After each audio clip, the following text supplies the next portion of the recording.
This is Behind the Headlines, with behind-the-scenes analysis on issues affecting Pennsylvanians, sponsored by the Susquehanna Valley Center for Public Policy. Now, here's your host. Hi, from Philadelphia to Erie and from Pittsburgh to Scranton, it's Behind the Headlines. I'm Charlie Greenawalt, Senior Fellow of the Susquehanna Valley Center of Public Policy. I'm joined, as usual, by my co-host, Maura Donley. Hi, Maura. Hello, Charlie. Why, this is the part of the year when we start to talk about state budgeting. Yes. And what is the state budget going to look like? Yes, that's a good question. And what impact will that have on our pocketbooks? And who better to talk about this than Senator Joe Pittman, Majority Leader of the Senate of Pennsylvania. Senator, thank you for being with us. We really appreciate it. You have been very active and very outspoken about the state budget. And, of course, with your position as Senate Majority Leader, that's right in your wheelhouse anyway. How do we look in Pennsylvania for the upcoming year in light of Governor Shapiro's budget address, which was delivered a few weeks ago, and he called for a radical expansion of spending, didn't he? Yeah, we have two very different views of the future of the Commonwealth, and I suppose that's to be expected whenever it comes to having a divided government.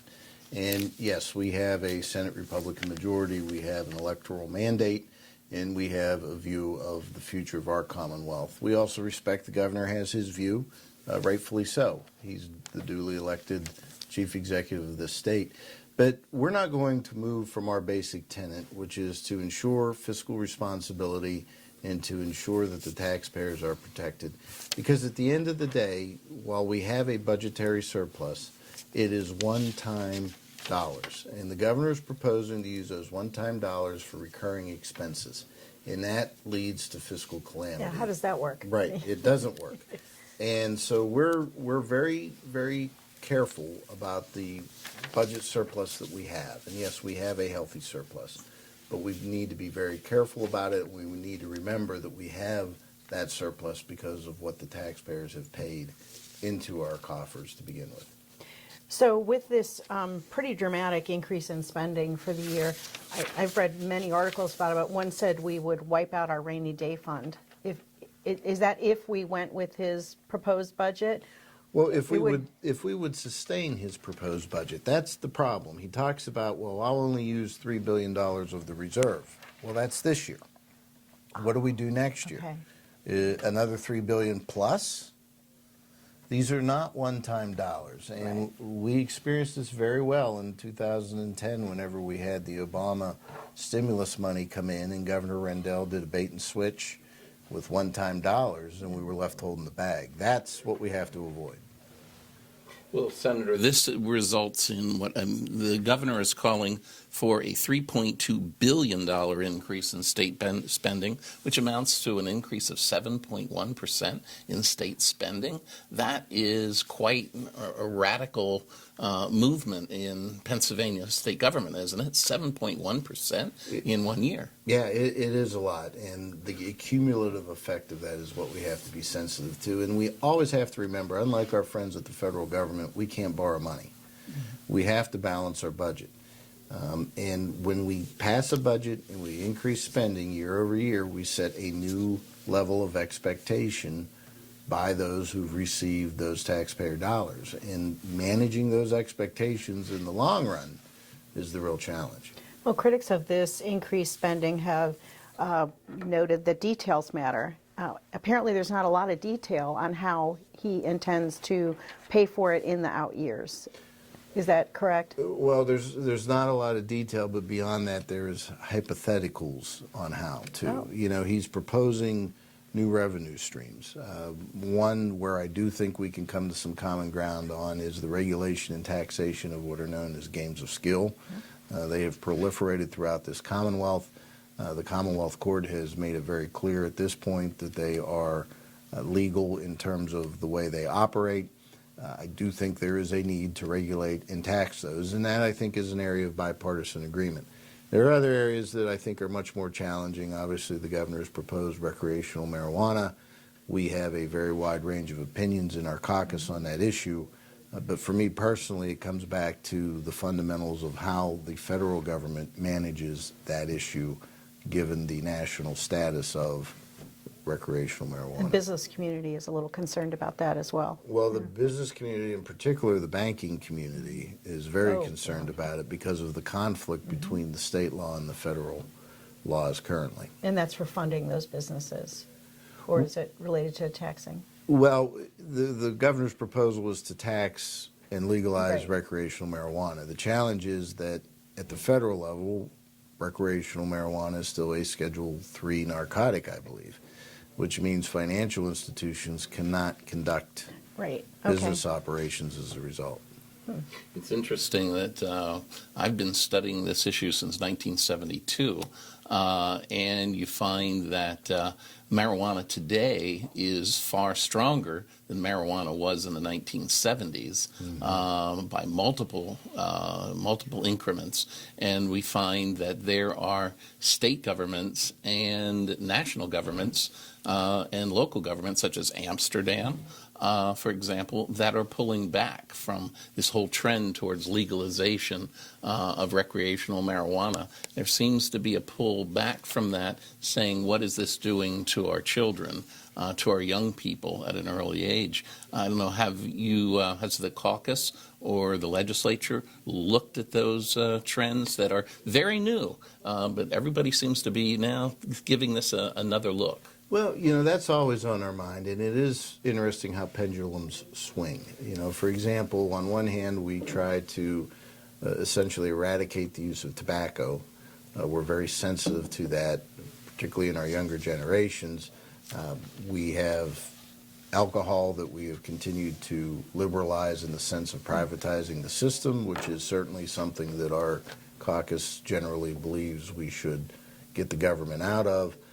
But then we have these other dynamics. So the one that I always have to scratch my head on is, as we've continued to grow and legalize gaming, we continue to invest in gaming addiction services. And it's like, what's the, you know, where's the paradox here at that point? So it is a pendulum that swings, and it's something that I think we have to keep the long view on as it relates to these big policy issues.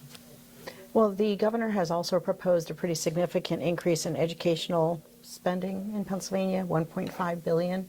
What do you think about that?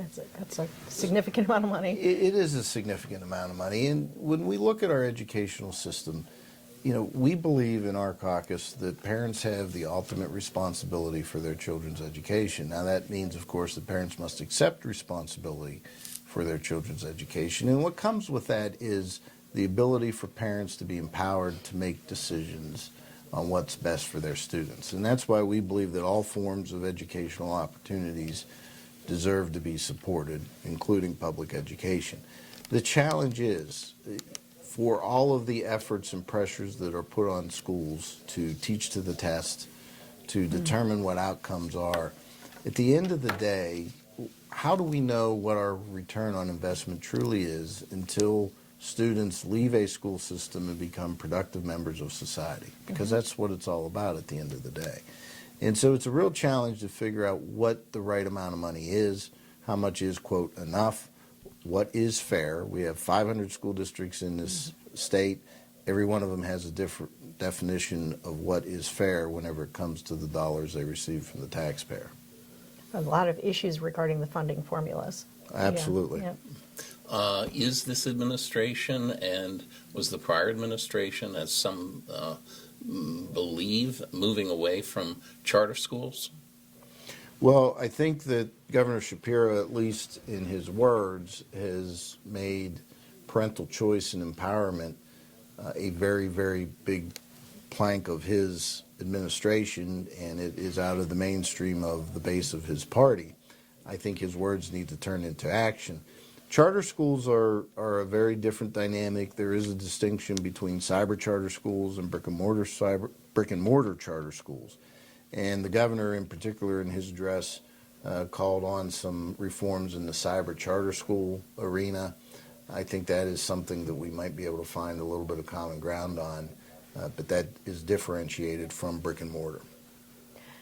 You did mention you thought there might be some common ground on the games of skill, but you think there might be some other areas. We've talked a lot about where you disagree or have issues with the governor's budget. Where else might there be some agreement? I think the continued investment in transportation infrastructure is an area of agreement. We believe we have to get the state police out of the motor license fund, and we need to pay for them out of the general fund. We've made a lot of progress over the years, but as we talked about earlier, the more the state police relies on the general fund for their support, the higher that number goes. And we have to recognize that. But we believe the motor license fund is meant for the use of improving infrastructure in the Commonwealth. That's one example. I think we can come to some terms at some level on how to reform the payment process of cyber charter schools and the dynamic between school districts and cyber charters. There's probably some room to work there. You know, the governor has talked a lot about, as I said, empowering parents. We very much want to see his words turn into action. That is a big piece of what we would hope to achieve in the coming months. One of the other parts of the governor's plans for the future, Senator, was this merging of the state system of higher education, where I spent 36 years teaching, along with along with the state's community colleges. Now he's asked for $127.1 million for that. What's the status of those plans? Are they somewhat unrefined yet, or a bit too vague, perhaps, Senator? Charlie, I want to give the governor a lot of credit because he's bringing light to an issue that is an absolute crisis. Our higher education delivery system in Pennsylvania needs some work done to it in a big way. It goes beyond the state system. It goes beyond community colleges. It goes into the state-relateds, the Penn States and their massive branch network, Pitt and their network of branch campuses. So it's a conversation that needs to be had. I'm very concerned that the governor's proposal doesn't address the underlying root cause, which is we have a demographic problem in this state. We are flying an airplane with lots of empty seats on it whenever it comes to higher education overall. And from my vantage point, we need to figure out a way to fill those seats. And if that means going to out-of-state students and incentivizing them to come into this Commonwealth, I think we need to have that very serious conversation. But how merging one entity that has lost 30% enrollment and another entity that has lost 37% enrollment helps them both become stronger is a piece of this that I'm not sure I understand yet. How are budget hearings going? We're in the middle of it. They're going well. Senator Scott Martin, our chair of the Appropriations Committee, is very dynamic, and he has been doing a very good job of being a watchdog and using the Appropriations Committee in an oversight role, getting beyond the numbers of the budget proposals, but making sure the agencies are operating to the best of their ability to provide the taxpayers the services they deserve. Well, the big burning question is always on-time budget. No. Okay. That's what I was going to ask as a final question Yeah, as were you? well, because here we had mostly budgets that were all on time. Has to be finished by July 1.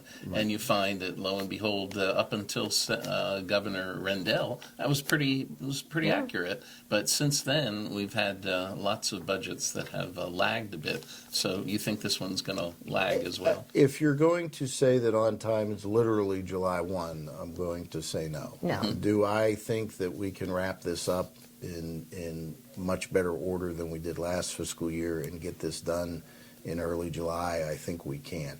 But there are a lot of moving parts here. Divided government is not easy. Right. It is hard to figure out how to reconcile fundamental differences. And so I can't sit here and suggest that we can have our work product done by June 30th. Okay. Can we ask you to come back and tell us how the budget's coming in a few months? Just not on July 1st. Yes. Deal. All right, very good. Okay. And we'll see you again on our second part of Behind the Headlines coming up right after this. Stay tuned. Behind the Headlines is brought to you as a public service by the Pennsylvania State Association of Township Supervisors, the largest, most influential municipal association in the Commonwealth. Since 1921, PSATS has been preserving and strengthening township government and securing greater visibility and involvement for townships in the state and federal political arenas. Covering 95% of Pennsylvania's land mass, townships represent 5.5 million residents, more than any other type of political subdivision in Pennsylvania. Additional underwriting provided by the Worrell Corporation Foundation, based in Carlisle, Pennsylvania, by the Edward H. and Jeannie Arnold Foundation, and by the Pennsylvania Manufacturers Association. Business in Pennsylvania is our business. Behind the Headlines is also supported as a public service by the Pennsylvania Highway Information Association, the go-to source to learn about transportation projects and issues. Visit pahighwayinfo.org. Hi, welcome back to Behind the Headlines. And on the second segment of Behind the Headlines, we're fortunate enough to have with us Charles McElwee. Charles, of course, is the founding editor of RealClear Pennsylvania. He's a writer for RealClear Politics and for the City Journal, among many other things in your background, Charlie. But we're so happy to have you join us. Oh, it's always again. great to be here. Thank you. Why, we are asking you here particularly, Maura's wondering what's going to happen with the election season that's coming up and is soon upon us. Prognosticate which which election would you like to talk about first? Perhaps the Senate? We could talk Senate, sure. Yeah. Okay. How's it looking? So the RealClear Politics polling average right now has Casey up 9 points against Dave McCormick. And this is the race. I mean, we have clarity, unlike the last time with the McCormick, Dr. Oz, very narrow primary in the 22 cycle. But all polling indications are that Casey has the upper hand as it stands. But doubtless the most competitive race that Casey has had since being elected in 2006. The previous elections, he won by about 9 points in 06 at 2012, by 13 against Lou Barletta in 2018. But in this case, I mean, Casey acknowledges that he has a tough race compared to the past. But I think it's an issue twofold. For McCormick, that margins fight. He is dependent on, in large part, on Trump's performance in the state, and for Trump to do well in the regions where he has done well since 2016. For Casey, I think punditry can retire the storied Casey family name. I mean, his father, who was governor, he passed away in 2000, and the state is unrecognizable from 2000 to today. It was a very different state, a very different era, and the Democratic Party of Bob Casey Sr., when he was governor from 86 to 94, that was a different Democratic Party, and he represented that party. Mm-hmm. So in this case, in terms of prognostications, I'm not going to go there, but certainly the most interesting race in memory in the case of one that will quite likely decide who controls the Senate. Well, in the last go-round, Mastriano lost very much. It went down to serious defeat. Is Mastriano's effect going to weigh down the Republican candidate this time around, or not? So my sense would be that McCormick will run a disciplined, middle-of-the-road campaign that is necessary to in this narrow margins fight to prevail in the state that is often dictated really by suburbia now. And if he does not prevail, it would likely be driven in large part by the Mastriano effect, in the sense of the conservative realm forces beyond McCormick's control. The Twitter sphere, for example, going on X, where really ever rightward positioning is harmful to a candidate like McCormick. We just saw this recently with in Alabama with the IVF decision. McCormick immediately came out against that. Yeah. But nevertheless, the harm is already done post-ops. And in a state where the life sciences sector, where cell and gene therapeutics. So the epicenter of the world for that sector is Greater Philadelphia. And certainly with a development like IVF, voters in that region, places like Chester County and areas that were once Republican, they will remember that, and that will be a hurdle from here on in. What do you think are going to be some of the other issues that are going to distinguish the two candidates? So I think in terms of Casey, the question that McCormick would ask is, what have you accomplished? I mean, he really has been a low-key senator. That's his disposition. It's almost like his persona. Chairman of the Special Committee on Aging, for example. I mean, certainly an important issue, but nothing big. Yeah.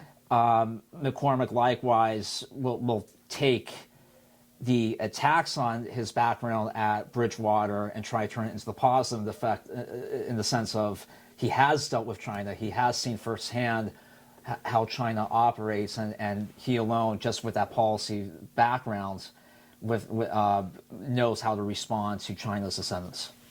Isn't it true, following up on what you were just saying, that Bob Casey, over the last few years, he hasn't had a presence in Pennsylvania. You haven't seen him and you haven't heard of him. And you wondered, he was almost an absentee senator in the minds of many voters. How does McCormick keep the Mastriano voters and then appeal to the other voters that he needs to win this election? He needs to be forthright in really, he can't fall into the DeSantis trap, I guess is the best way to put it. The DeSantis trap was he ran to the right of Trump and how that played out.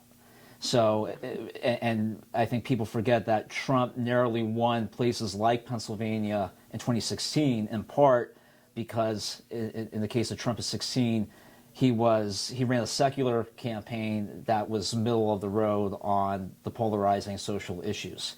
So the formula is there, and all indications are that McCormick would follow that, just as Oz really did in 22. But again, whether it was 22 with Mastriano being on the ticket that year, or this cycle with unforeseen developments like this decision in Alabama, everything's national now. So you have to deal with the hurdle of you have to consider the economics of Pennsylvania. And I think it can't be understated how big, I mean, the largest non-governmental employer in Pennsylvania is UPMC.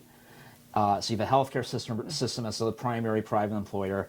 You have a sector of healthcare directly tied to IVF with Cellular Therapeutics in Greater Philadelphia. To take strident positions in a state like Pennsylvania on social concerns, it's a loser. And you know, of course, the irony being Casey's father in '92 was ostracized by the Democratic Party at that time for his positions on social concerns. So fascinating state. And the other historical irony, the Supreme Court decision from that time ultimately led to Dobbs. Well, we keep hearing, I mean, you can't even turn on the news without hearing what a pivotal state Pennsylvania is going to be in the upcoming election. Are we? Oh, Are absolutely. We really? Okay. Yeah, I mean, and we just have so many interesting demographics now compared to, let's say, 2000s. I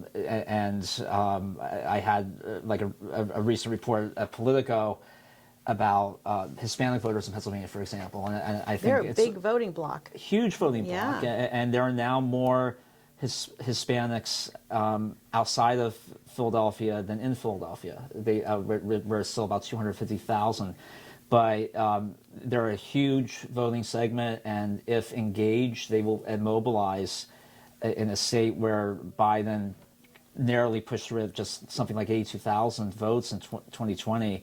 With 650,000 Latino voters in Pennsylvania, that's a huge force to consider. And they've traditionally been viewed as a group that would be more democratic, but that's really not the case anymore.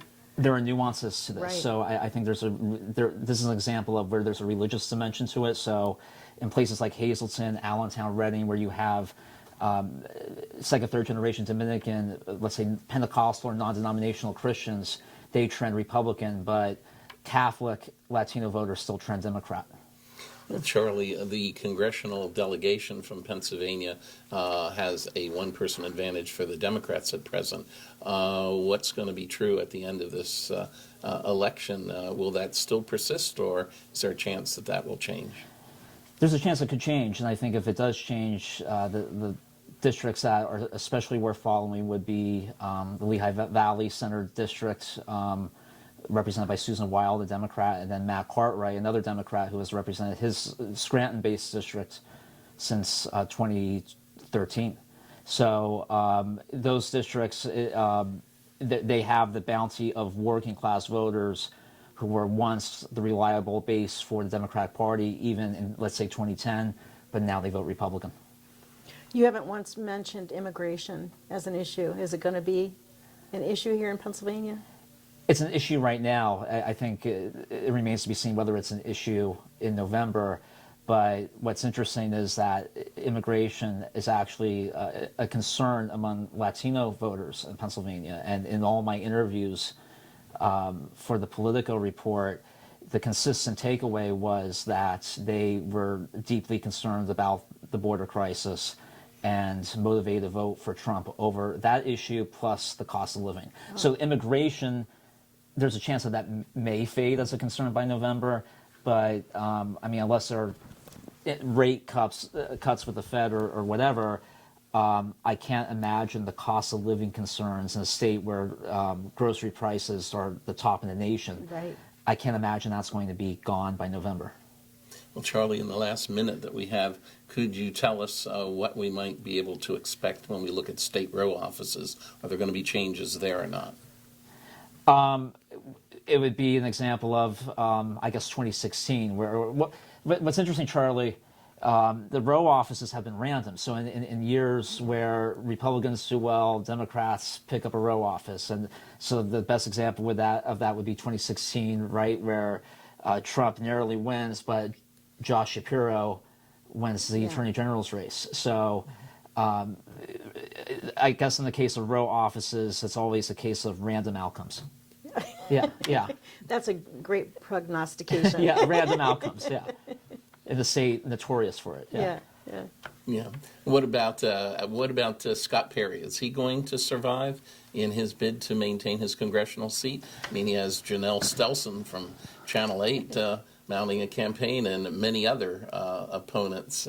That seems to be a seat that's really gotten a lot of attention. I think it has a lot of attention because it's yet another example of, Cumberland County is the fastest growing county in Pennsylvania. It's starting to feel like suburban Philadelphia in some ways, and healthcare is a primary employer. And doctors, for example, once reliable Republican constituency, they're now Democrat. And if you're in the medical profession in the Harrisburg area, you're Democrat. And my sense would be that Perry could pull this out, maybe like a last hurrah for the Republican Party in this area in terms of the congressional district.